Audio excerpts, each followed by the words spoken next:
आज आपण बनवणार आहोत दोडक्याची सुकी भाजी। त्यासाठी मी इथे कढईमध्ये तेल गरम करून घेतलेले आहे आणि त्यामध्ये आता आपण ॲड करणार आहोत मोहरी आणि जिरं।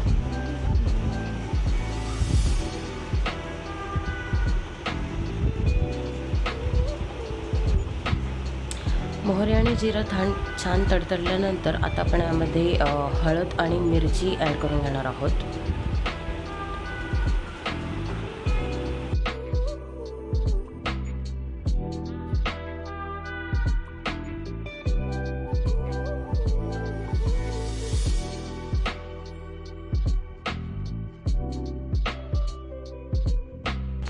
आता आपण ॲड करतोय इथे 1 चमचा आलं लसूण पेस्ट। मी इथं तयार पेस्ट वापरली आहे, तुम्ही घरी बनवून सुद्धा पेस्ट वापरू शकता।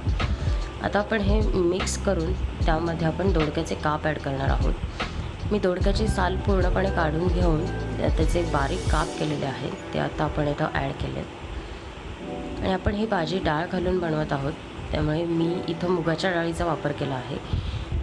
सो भाजी बनवण्यापूर्वी मी 15 ते 20 मिनटं मुगाची डाळ भिजत ठेवली होती, ती आता आपण यामध्ये ॲड करतो आहे। आणि आपण ही भाजी मिक्स करून घेणार आहोत मसाल्यांमध्ये।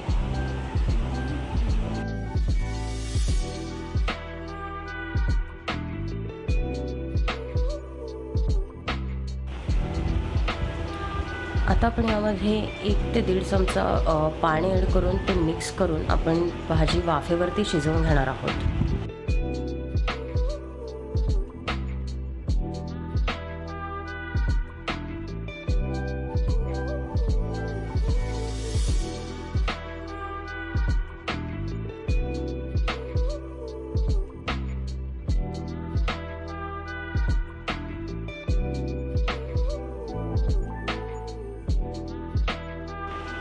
एक 5 मिनटं वाफ काढून झाल्यानंतर आता आपण त्यामध्ये मीठ ॲड केलं आहे आणि मीठ पण भाजीमध्ये मिक्स करून भाजी परतून घेऊन पुन्हा 2 ते 3 मिनटं आपण वाफ काढून घेणार आहोत।